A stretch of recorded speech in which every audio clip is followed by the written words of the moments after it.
You're listening to the Hello World Podcast, number 71. My name is Sean Wildermuth, and I'm your host.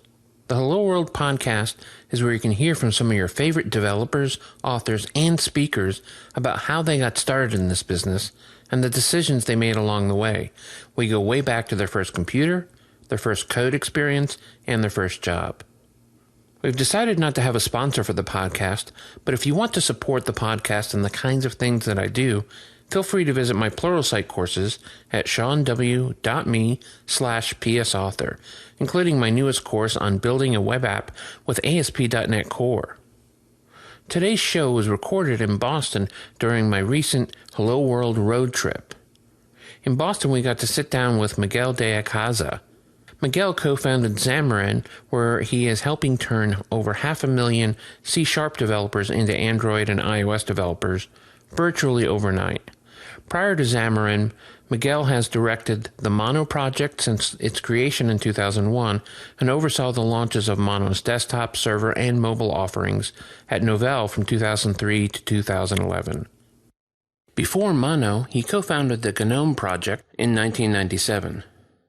In 1999, Miguel co-founded Ximian and worked on GNUMeric and the Linux kernel. He has received the Free Foundation Software 1999 Free Software Award, the MIT Technology Review Innovator of the Year Award in 1999, and was named one of Time Magazine's 100 Innovators for the New Century in September 2000. We sat down with Miguel at a very auspicious time. He had recently just joined Microsoft after the acquisition of Xamarin. He was still getting comfortable with his new role, and we got to talk a bit about his whirlwind as an open source developer, fighting Microsoft, to joining the company when it was finally embracing open source for real. And we got to talk to him about how he got started and why he is so passionate about open source software development in general. Let's take a listen.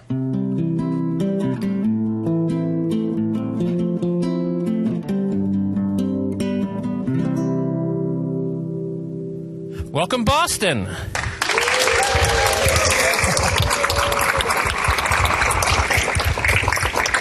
That's always exciting. So I have here with me Miguel de Icaza. Do I have that right? De Icaza. Close. Wow. I'm so bad at this. How did I ever get a podcast where I had to pronounce people's names? Well, you were not in Mexico, so I guess that helps. That's true. Well, it's not just you. I remember Walt. Wow, I can't remember Walt's last name, but I mispronounced the name Walt at one point in my podcast, which is impressive. I think for it happens in the best family, so it's okay. I'm sure. Yeah. So in this podcast, we're really interested in how you got started. Did you have a computer growing up? Because you grew up in Mexico? Yes, that's right. Yeah. Where in Mexico? The city. In Mexico City? Okay. 18 million people or 25, something like that. Oh, so a small hamlet. Yeah, exactly. Yeah. Very rural. Very rural. And did you have access to computers growing up? Did you have one in the house? Yeah, I did. I started, they used to sell these Commodore 64 machines in the stores. And Nice. I had one, but it was usually... I was not a well-behaved kid, so it was always punished. So nothing's changed, yeah. That's right. But my father was a researcher in the university, and he would let me use the computers at the university. Oh, nice. So they had at the time they had PCs, and they had and I had access to a VAX computer. Nice. At the time, a VAX 11780. So I learned VMS. That was a lot of fun. Yeah. And then I learned, that's where I learned Unix. So I had access to all these fancy machines at the time. Wow. Yeah. And did you learn programming, or were you more just playing around? Or Well, I started programming on the, I learned a little bit of programming in the Commodore 64. Like I said, it was always punished. Sure. Then I managed to... And he take away the Commodore? Was that the punishment, or did he make you use it as a punishment? Good question. Well, it's not worth getting into that because I didn't really get to use that machine very much. I see. I did get, later I did some programming for the school. They had nice. Apple II computers, and then I think I started with, it was in the early days of DOS. So when I had access to the university, I was using DOS and Advanced Basic. I don't know if you remember this. I don't remember Advanced Basic. A.exe or com. Can remember one of those. So high tech. And then I moved on to Turbo Pascal. As everyone fascinating, did. Yeah. And did you get one of those Turbo Pascal boxes that used to be? It used to be like 6 feet long. You'd have the discs in the first space, and then it was all books. That's how it came? That is how it came. Oh, no. It was a 34K executable, I think. Yeah. On a floppy that got passed around. So I don't think I ever paid for Turbo Pascal. Interesting. 3. That's now on tape. Yes. What's the statute of limitations, I wonder? That's 1988, yeah. Yeah, it should be okay. You should be okay. But then I learned to program Windows, and that was good. I did some consulting on Windows Programming 3. This is a long time ago. Was this you're still a kid then, or had you gone to college? Did you go to college? Whenever Windows 3 was a thing, but it was incredibly frustrating to work with that. Sure. That's the bottom line. Yeah. And that's when I had Unix, right? And in Unix, when you crash, the program just printed segmentation fault. And on the PC, when you crash Windows, you had to turn off that thing. I had a place an IBM PS2. And when that thing crashes, you have to turn it off. Mm-hmm. And the PS2 in particular was incredibly slow to boot. Yes. So you would turn that, every time you crash or you made a mistake, you would need to add a couple of minutes just to wait for the thing to reboot. Or not write code that crashed. Yeah. There is that, but back in the day, right, if you licked a DC, the machine would come down. Absolutely. I did, C programming. It's always full of mistakes. And, it is. So it was very obnoxious. And then the Unix machine would never crash. I mean, you crash and you get back to the prompt, right? So to me, it was amazing productivity that you could get out of a Unix machine versus Windows. And what kind of Unix machines were these? So at the time, it was an Ultrix computer. Okay. A DEC running Ultrix. And that was probably 1996, 1997, 1995. Oh, okay. Yeah. Somewhere in that mid-90s neighborhood. Somewhere. Yeah. Whenever Windows 3.11 was a thing. It must have been before Windows 95. Yeah, I didn't actually transition to Windows 95. Right. By that point, I was long gone. So it must have been much earlier. Wow. Then I got it all wrong. Yeah, maybe 1992. That will happen. You're about to have your third child, right? Yes, that is correct. And that will change all your perspective on dates, I hear. Yes? Yeah. that number 3? No, any number of children. Oh, yes. Yeah. Yeah, we have 2 right now, and the third one is on the way. When you say on the way, it could have been this morning, right? Yes. In fact, it could have been this morning.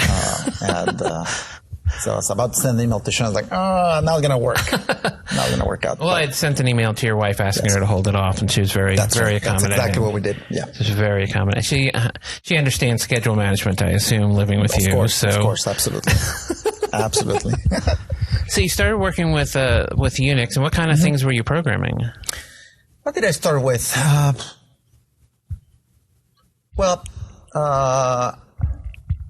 At the time, we believed very strongly in free software. Right. So I started using Unix.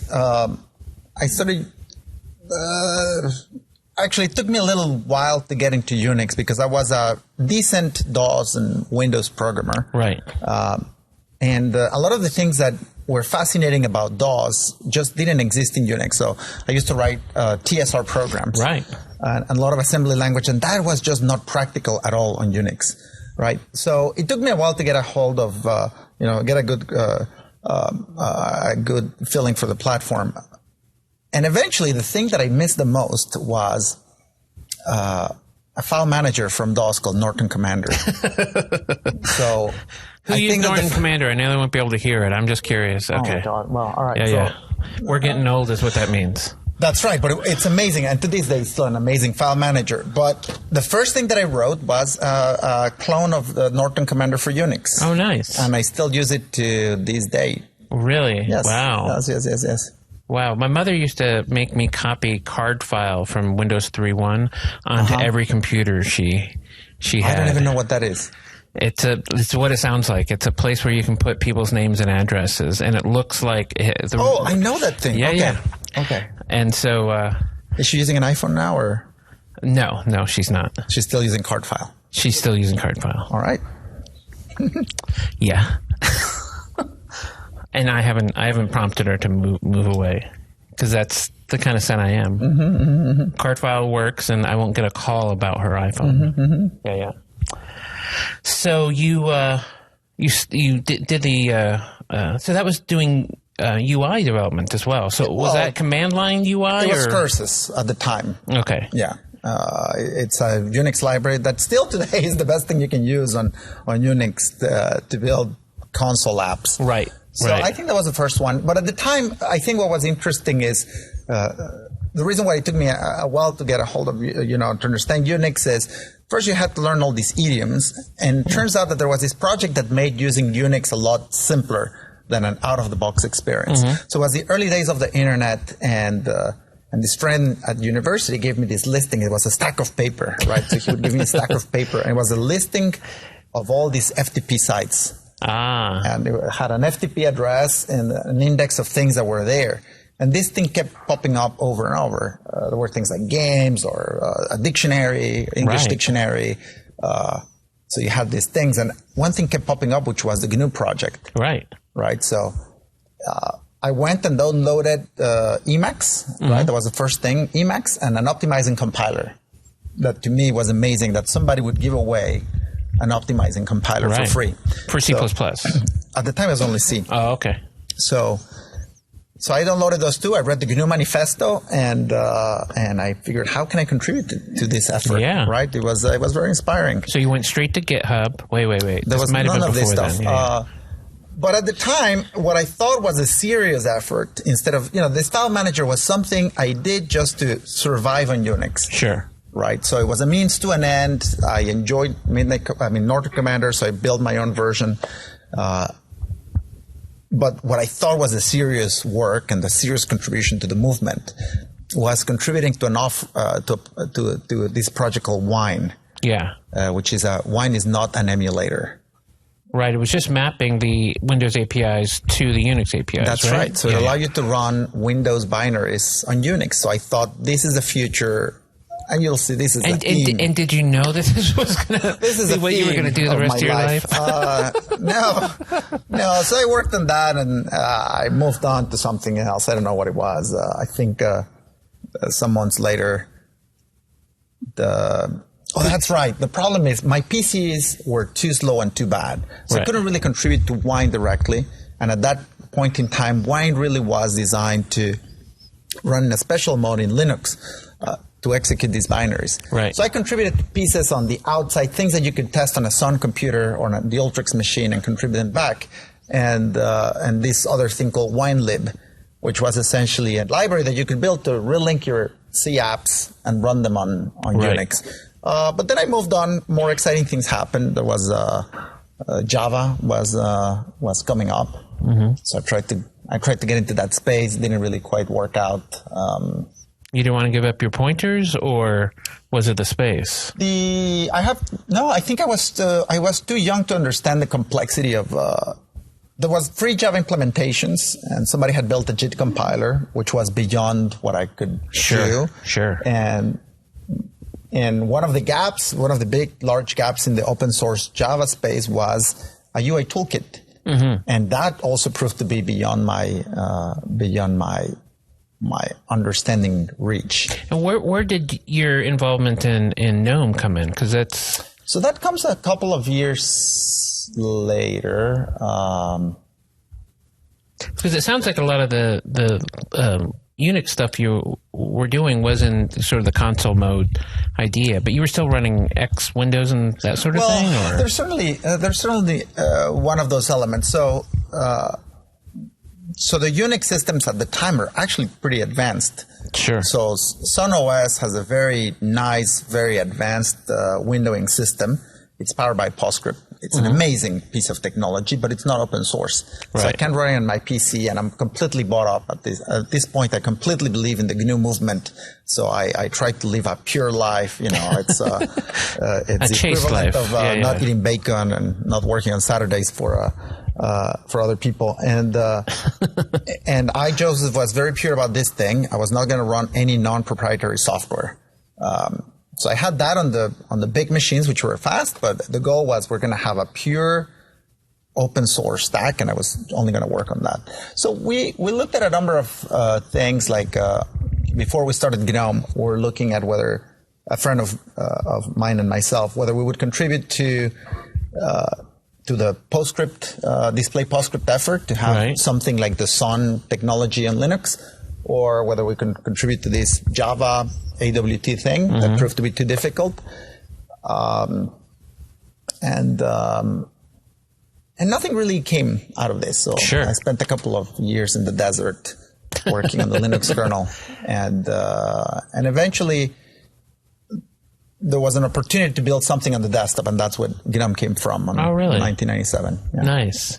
And was that a commercial, something you were hired to do? Or? No. So what happened with GNOME is that there was a very successful project called KDE. Right. And KDE was very successful, but they had built an entire user interface for Unix, except that they had built it on top of a proprietary stack. Oh, really? And at this point, to me, it was unacceptable, right?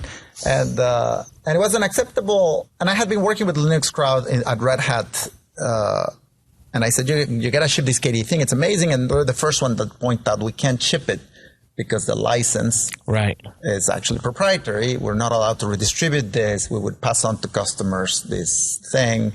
So it was the first time that I actually understood that part.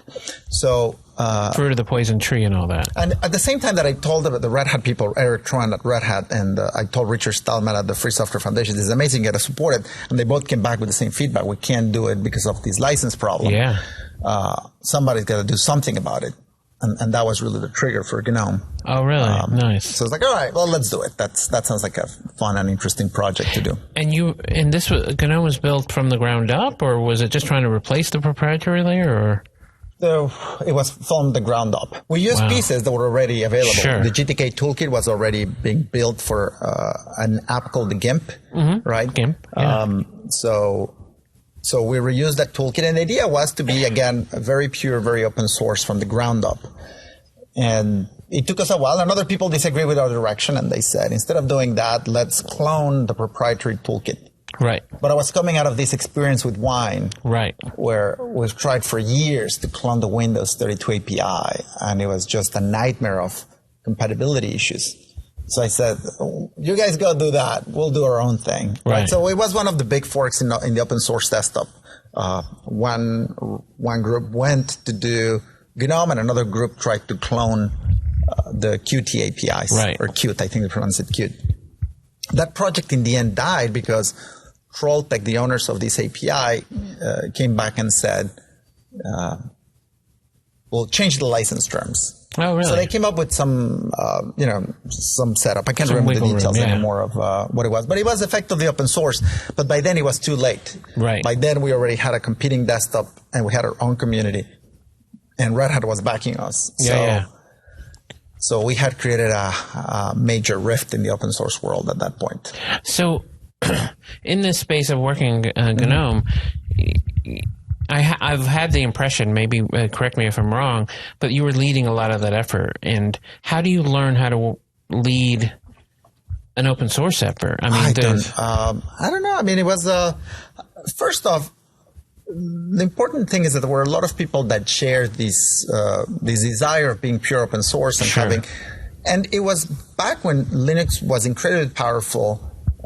Windows was still, Windows 95 was the operating system that most of the Windows people used, and it was crashing. It had all these problems. 7? So we felt that we had that we were technologically a lot more advanced, and that we could get the. And that's fair as well. It's not just that you thought it was right. So I think that we had a lot of people with the same mindset. So. We kind of all agreed what the objective was and what we needed to do.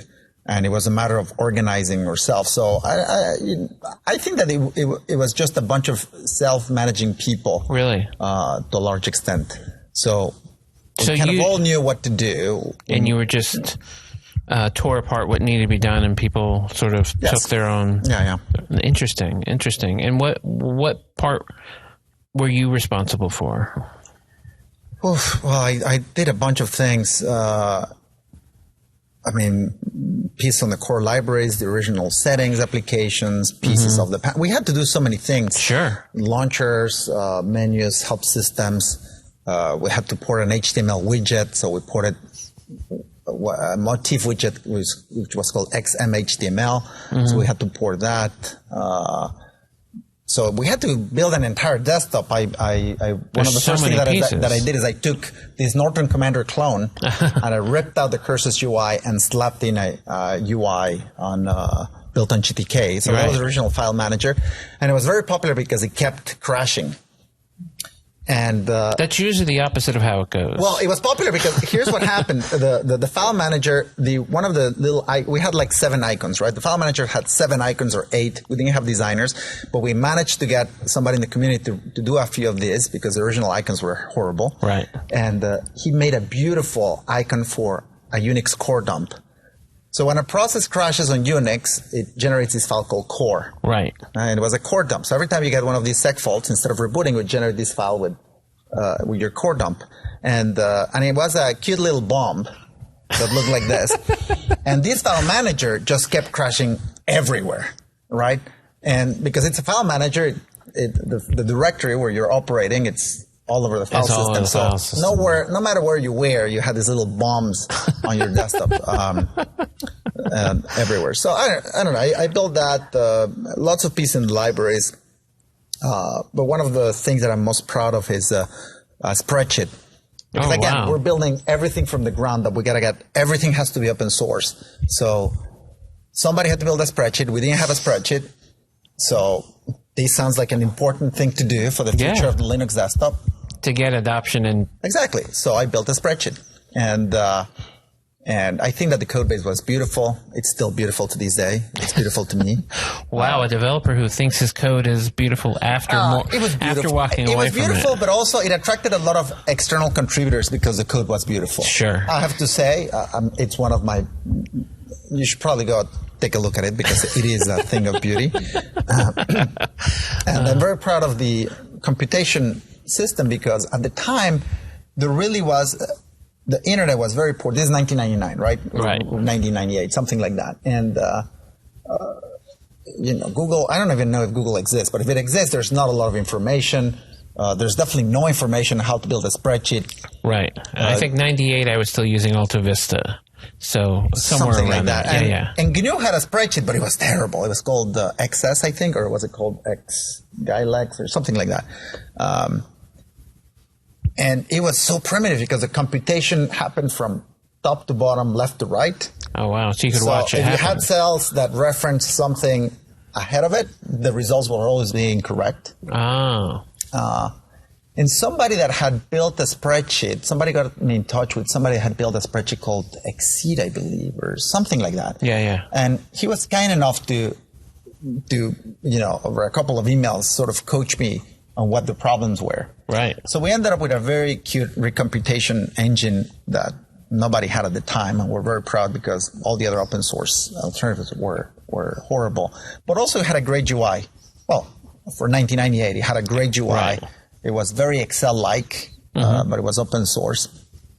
And it took off on its own. It's now used as a headless spreadsheet, so you can use it either with the UI or it can be batch. You can use it as a batch spreadsheet.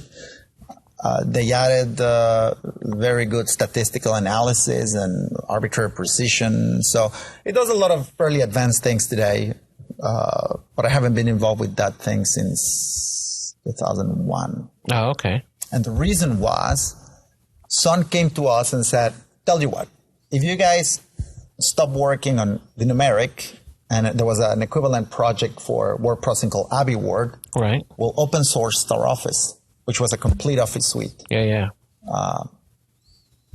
So there was a little bit of a negotiation. There's more complicated negotiation about email programs and so on, but we basically negotiated with Sun that they would open source Star Office. Now it's called OpenOffice and LibreOffice. So we thought it was a good deal. The code base was horrible. It's not as pretty as my spreadsheet. It's not as good. It's a beast to build. But it was complete. It was comprehensive. Right. So we got it open source. Wow. Yeah. Nice. I had no idea you were a part of that. The Star Office. Well, I remember I when never that touched happened. Star Office, actually. I mean, it was so complicated that we stayed out of it. Wow. And, through this all, because, obviously a lot of people know you with your work in Xamarin and such, you've had to go from sort of the guy who was learning to program, at the console to working with people and to managing people and managing groups. Was there a moment in your history where you figured out you had to learn how to manage, or was it something that was sort of organic? Some people take to it very naturally. Some people have to learn. I think it was organic. First, the GNOME project started in 1997. Yeah. But I had been working with the Linux community since 1992. So I had seen other people do distributed management, like Linux and Dave Miller and all these people. So I think it's something that you learn by being there. Sure. I can see that. So there was some of that. And then we started our first company in 1999. And we actually had to manage it properly, and you hire real managers, and you learn what is good and what is bad. So I mean, at this point, I've been doing this for too many years. Yes. So, and you were involved with some efforts of getting open source more popular in outside of the United States, right? I mean, well, the idea, yes. I mean, for many years I promoted this idea, and the idea was, and the pitch that I made to all these governments was, why are you buying proprietary software? And I used to make this image. In Mexico, it was very popular because I said, you want to purchase a copy of Office. That's at the time was $700. For that, you need to exchange that for this many barrels of oil. I can't remember the price of oil at the time, but it was a good image, right? 70 barrels of oil at the time for one copy of Office. And then you want to give 100,000 copies of Office, and you're thinking, what does a country need to do? Right. So it was a little bit of a red baiting, patriotism, incitement to get. We never do that in this country. We never do that here. No. So I have my experience in that sort of, pitches. Sure. And does it feel weird to now be a Blue Badge employee? I haven't quite processed that yet. I now work for Microsoft, so I've been fighting Microsoft for so many years. Well, not fighting, but competing. Competing. Yeah. And now it's, I don't know. I feel it's very mixed new. emotions. It's very new. Mixed emotions, it's an unfair question. I'll admit that. But I like working with the people that I'm working. I still have strong opinions about the third world and about what we can do to improve things there, education, resources. I've always thought that developing your own software and being self-sufficient was important. Now, I don't know if the challenge is as much purchasing licenses to Office or Windows as much as how much people have become hooked up on internet services. Yeah. Right? Nobody runs their own mail server anymore. No. People use online documents and spreadsheets. And so I think that the challenges are a little bit different than what they used to be. But there's still now we have people hooked up on Facebook all day. So is that good? That's probably horrible. I don't know. I don't have a nationalistic pitch yet to get people off Facebook, but I'll think about that. There was a study today that said that Facebook was the largest dictatorship in the world right now. Which I saw that going through Twitter. I didn't click. Yeah. I didn't click it either. I've told you all I know about it because actually I saw it on Facebook, but I didn't read it. Yeah, because that's the. Oh, you saw it on Facebook. I'm a Twitter kind of guy. But again, I think that we used to have a series of problems, and now we have a separate series of problems. And, Latin American countries have, it's challenging. But in some ways, I have a friend who was working for the State Department in Angola. Isn't the right country? Oh, that's embarrassing. But in sub-Saharan Africa, and the availability of internet has become kind of a big deal because now cell phones are sort of ubiquitous. We were fighting the last mile problem for a long time, and then people realized they could put up microwave towers. Yes, that's right. Yeah. And now the third world is a whole different place. Yeah. In many ways, in many places in the third world. Certainly there are places where that's not true. But, the kind of bandwidth that we couldn't even imagine 10 years ago is now prevalent in all sorts of places that you wouldn't expect. It's through cell phones, right? Smart and dumb. But, it's enabling all these different, very interesting. So a lot of people's first experience with computing today is not a computer. Yeah, so I think that the sort of social element of an advancement desire that I had in software as an enabler of that in the 1990s has been replaced with, well, maybe there's other more important problems to deal with, like economic policies and debt problems and water and and austerity measures, and how do you fight those ones? So that's probably more interesting or a better use of people's times to convince politicians to fix than software. And software license. I get that. I get that as well. So you said you started what prompted you to start the company? You said in 2001 or 1999? Oh, the first one, I had met Nat Friedman online in an IRC chat room that he was running out of MIT, a couple of blocks away from Ames Street. So 5 blocks away. So he was running one of the core IRC servers for Linux kernel developers. So he was running that server. I met him online, and we knew of each other, and about another 100 people used to frequent that chat room for many years. And Nat went to do an internship at Microsoft on the IIS team. He used to sit next to Scott Guthrie at the time. I think that they came to Microsoft at the same time. He as an employee and Nat as an intern.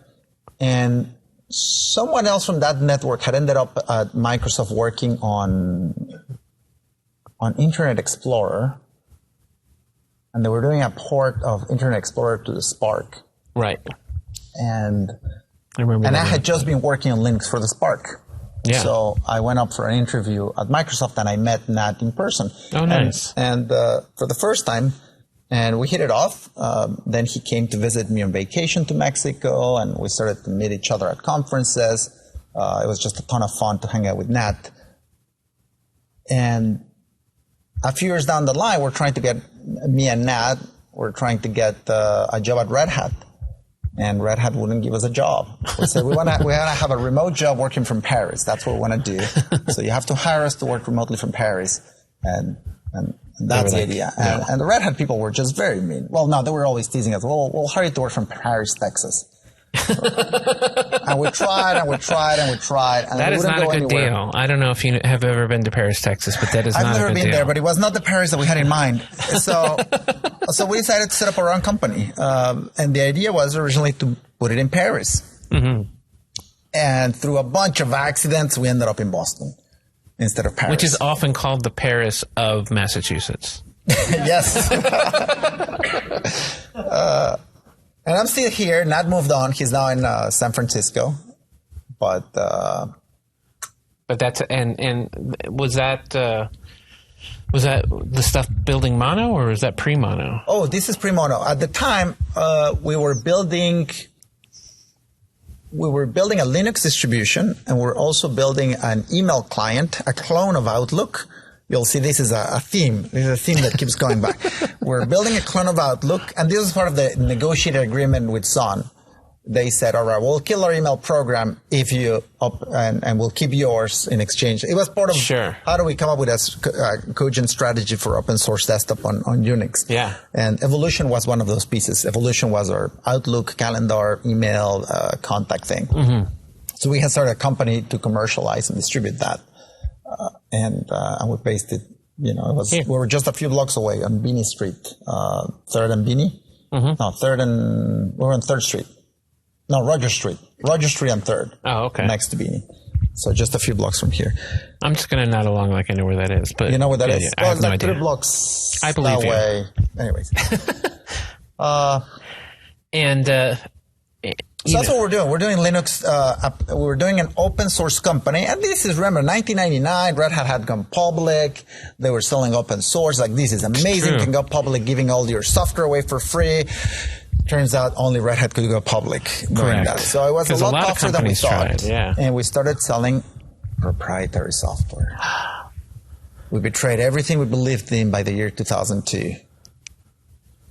I'm aghast. I'm truly we're doing aghast. software as a service. And you just feel dirty. Yes, and we felt dirty. A little bit dirty. But anyway, we sold the company to Novell in 2003, and we stayed at Novell. I stayed at Novell until they fired us, and they were no longer welcome.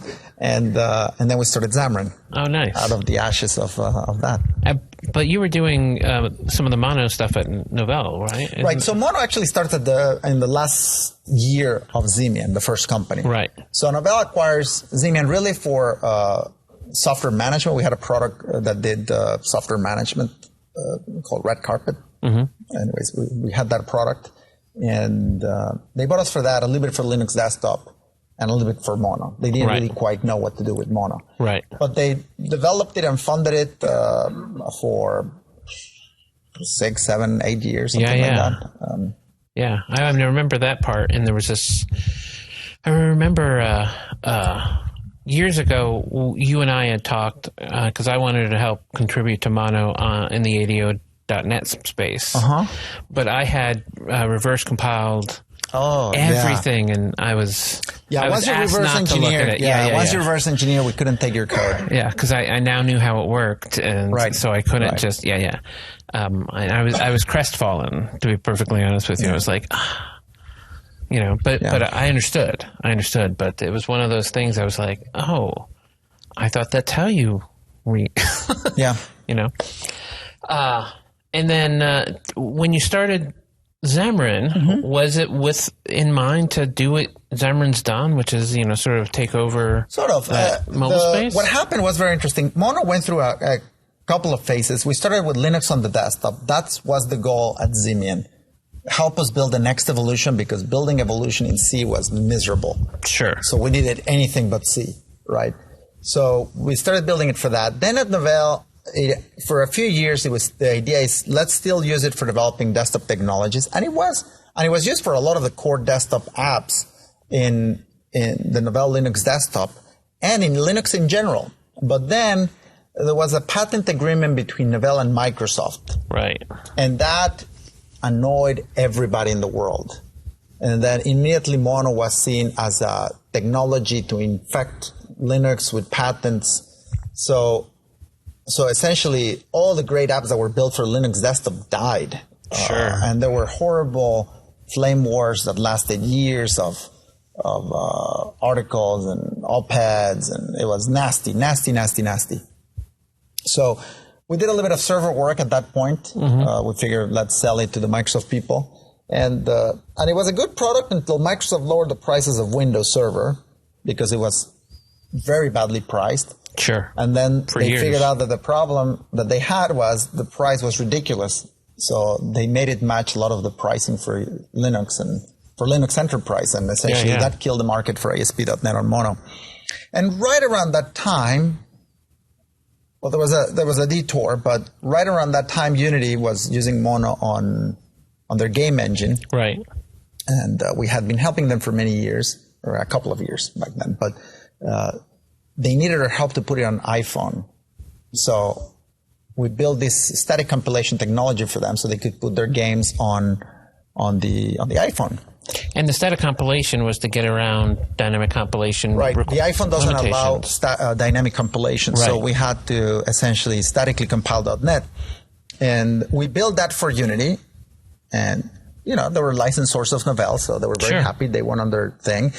And it's interesting because Unity at that point, when they did this port, they had probably 4 or 5 employees, or 6 maybe. It was a very small shop. And that was the year when they went from like 4 or 5 to like 100 employees. Wow. Their product on iOS was incredibly successful. And now I think they power 30% of the apps, of the games, that would not surprise me. So they became incredibly successful, and we're watching this thing unfold. I mean, the sales of Unity just skyrocket, right? And we figure, well, maybe we can put a product out that instead of being focused on games, it's a binding to the native platform. Sure. So we put out a product that did that, and that was. And in some ways, the rest is history. I mean, that's right. Yeah. And do you? There was always this sort of split world of a lot of the contributions were open source because they were using Mono and such, but you also sold licenses to... Right. So Mono was dual license. Since the beginning, we started Mono when we had already struggled with, if you make everything free, nobody pays for it, right? Right. So when we created Mono, from the beginning, we required contributors to sign a copyright assignment. So essentially, Mono was dual licensed. It was dual licensed under... It was still very lax, but it was still obnoxious to some segments. And it was the LGPL, the GNU LGPL. And we also offered a commercial license under commercial terms. Right. So that's why, since the beginning, we always record either a copyright assignment or an explicit MIT license or a redistribution agreement, because you can't use the same in every country. Right. So, so Mono has always been licensed in that mode. And that's what allowed us to have a product on iOS without other people taking the product and doing a replica. Right. Right. So it was interesting because it's been incredibly successful. I spent a while teaching PhoneGap, and the only questions I ever got was, well, how does this compare, or why shouldn't I be doing Xamarin? And so I've spent a lot of time saying bad things about you. And the price was always a challenge. Well, yeah, I think the price was a challenge. I think that's why the announcement was so... I mean, it was enormous. The internet blew up the day that not only the acquisition, but what was going to happen after the acquisition. And also, the LGPL is gone. Essentially, Microsoft took our dual licensing system and said, all right, it's all MIT. So it's all under the laxest license you can get. Oh, nice. So it's now all MIT. It's now open source. So they open sourced also the proprietary pieces of the stack. So all the Android and iOS support is now open source. So could you imagine at one point in your past that you would not only join Microsoft, but they would take all your code and open source it?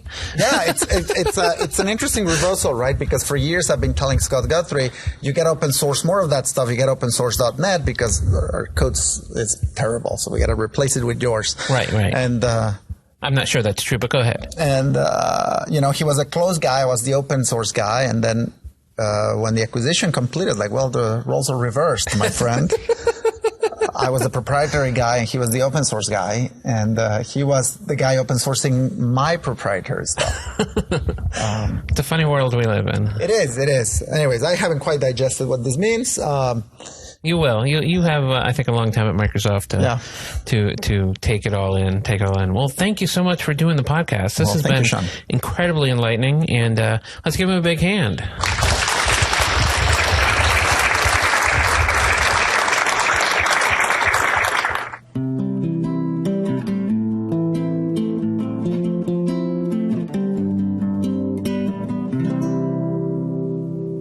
Thanks for listening to the Hello World podcast.